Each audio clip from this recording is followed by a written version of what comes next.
नमस्कार दोस्तों, मैं आप सभी का स्वागत करता हूं हमारी इस ऑडिबल वीडियो सेक्शन में।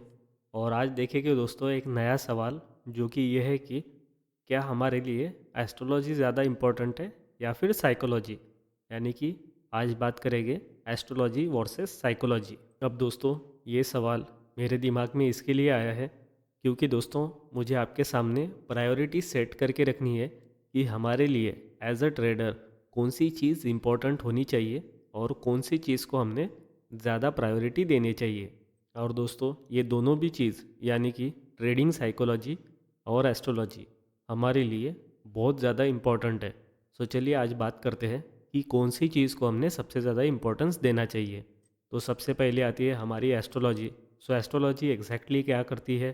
तो एस्ट्रोलॉजी हमें शेयर मार्केट में कैसे वर्क करना चाहिए, हमारी प्रॉपर डायरेक्शन, उसके बाद वर्किंग कौन से पॉइंट ऑफ टाइम पे किस टाइप से होना चाहिए, ये सभी चीज़ें जो है यानी कि एग्जैक्ट ट्रेडिंग स्टाइल जो है वो हमें एस्ट्रोलॉजी देती है। इससे एक चीज़ तो प्रूव हो जाती है कि हम जो भी शेयर मार्केट में वर्क कर रहे हैं वो पूरा बेस पे है एस्ट्रोलॉजी के।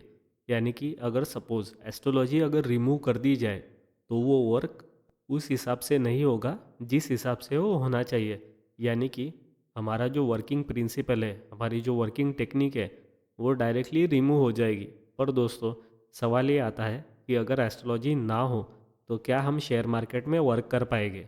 सो दोस्तों, ऑफ कोर्स कर पाएंगे, क्योंकि शेयर मार्केट में और भी बहुत सी टेक्निक्स है जिसकी हेल्प से हम वर्क कर सकते हैं। जैसे कि एग्जांपल लेते हैं टेक्निकल एनालिसिस। तो टेक्निकल एनालिसिस के अनुसार भी हम वर्क कर सकते हैं।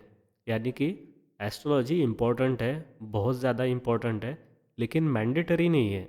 ओके, सो ये चीज़ हमें समझना सबसे ज़्यादा ज़रूरी है कि एस्ट्रोलॉजी को हम और सारे जो एनालिसिस है उनके साथ कंबाइन भी कर सकते हैं या फिर एस्ट्रोलॉजी को अकेले ही यूज़ कर सकते हैं। ओके, और उससे वर्क कर सकते हैं। लेकिन एस्ट्रोलॉजी कंपलसरी है ऐसा बोलना गलत हो जाएगा। ओके, क्योंकि ऐसे भी बहुत से ट्रेडर हैं जो एक्चुअल में प्रॉफिटेबल है, लेकिन उनको एस्ट्रोलॉजी का कुछ भी नॉलेज नहीं है। यानी कि एस्ट्रोलॉजी इम्पॉर्टेंट है बट मैंडेटरी नहीं है। ये चीज़ यहाँ पे प्रूव हो जाती है। लेकिन दोस्तों, ट्रेडिंग साइकोलॉजी जो है उसके साथ ऐसा नहीं है। ट्रेडिंग साइकोलॉजी जो है वो तो हमें फॉलो करनी ही है। जैसे कि एग्जांपल लेते हैं कि हमें एस्ट्रोलॉजी का बहुत ही ज़्यादा डिटेल्ड नॉलेज है। ओके, और उसके हिसाब से हमें पता है एंट्री कहाँ पे हो सकती है, एग्ज़िट कहाँ पे हो सकती है, और सभी डिटेल्स हमारे पास सपोज़ आ गई इन एडवांस। लेकिन दोस्तों, अगर हमारी ट्रेडिंग साइकोलॉजी वो डेवलप नहीं है यानी कि ख़राब है, या फिर हम ट्रेडिंग साइकोलॉजी क्या होती है वो समझते ही नहीं है, इन दैट केस दोस्तों हम प्रॉफिटेबल नहीं बन पाएंगे। यानी कि अगर एस्ट्रोलॉजी है और ट्रेडिंग साइकोलॉजी नहीं है तो भी प्रॉफिटेबल नहीं हो सकते हैं। इसके अलावा अगर एस्ट्रोलॉजी नहीं है, मतलब दूसरा कोई एनालिसिस है, और ट्रेडिंग साइकोलॉजी है तो प्रॉफिटेबल बना जा सकता है। और सपोज़ कीजिए दूसरा कोई एनालिसिस है और ट्रेडिंग साइकोलॉजी नहीं है, इन दैट केस ऑल्सो आप प्रॉफिटेबल नहीं बन सकते हैं। इट मीन्स फाइनली एक चीज़ ही फिगर आउट हो पा रही है कि ट्रेडिंग साइकोलॉजी मैंडेटरी है और एस्ट्रोलॉजी मैंडेटरी नहीं है। सो दोस्तों, इसका मतलब साफ साफ है कि हमारे लिए ट्रेडिंग साइकोलॉजी ये सबसे बड़ी प्रायोरिटी है। ओके, उसके बाद आती है एस्ट्रोलॉजी या फिर न्यूमरोलॉजी या फिर कोई भी अनकन्वेंशनल ट्रेडिंग की मेथड। तो सबसे ऊपर है ट्रेडिंग साइकोलॉजी। तो ट्रेडिंग साइकोलॉजी सबसे पहले आएगी, इसके बाद बाकी सभी चीज़ें आएगी। यानी कि आपकी जो भी ट्रेडिंग मेथड है वो बाद में आएगी। सो हमारे केस में हमारी है एस्ट्रोलॉजी, न्यूमरोलॉजी और अनकन्वेंशनल मेथड्स। सो सबसे ऊपर रखेंगे हम ट्रेडिंग साइकोलॉजी को। सो अभी हमें ये देखना है कि ये जो चीज़ें हैं ये फॉरएवर रहेगी क्या। सो दोस्तों, जो साइकोलॉजी होती है ट्रेडिंग साइकोलॉजी, ये फॉरएवर इम्पोर्टेंट है।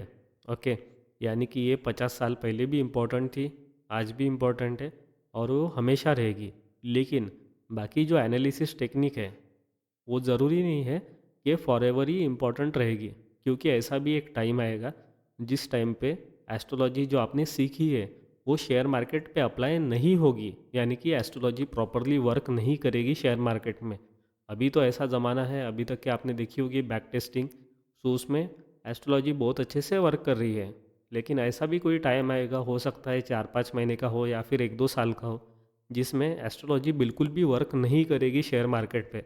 और अगर आप सिर्फ एस्ट्रोलॉजी पे डिपेंडेंट हो तो शायद ऐसा हो सकता है कि बहुत बड़ा पीरियड निकल जाए जिसमें आपकी सिर्फ टेस्ट होगी। ओके, यानी कि आप एस्ट्रोलॉजी को एक तो समझ नहीं पाओगे, या फिर समझ लिया तो उसे अप्लाई नहीं कर पाओगे। इन शॉर्ट, एस्ट्रोलॉजी के बेस पे आप प्रॉपरली वर्क नहीं कर पाओगे। ऐसा भी एक पीरियड आ सकता है इन फ्यूचर।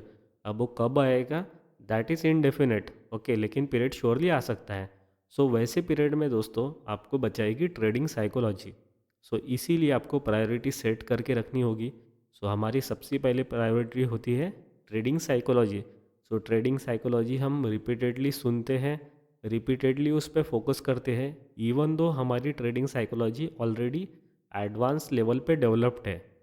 और उसके बाद जो है वो हम सेकंड प्रायोरिटी रखेंगे हमारी ट्रेडिंग मेथड, जो कि हमारे केस में होती है astrology, numerology plus other unconventional methods. So I hope दोस्तों इससे आपको क्लैरिटी आ चुकी है कि शेयर मार्केट में सबसे बड़ी चीज़ कौन सी है।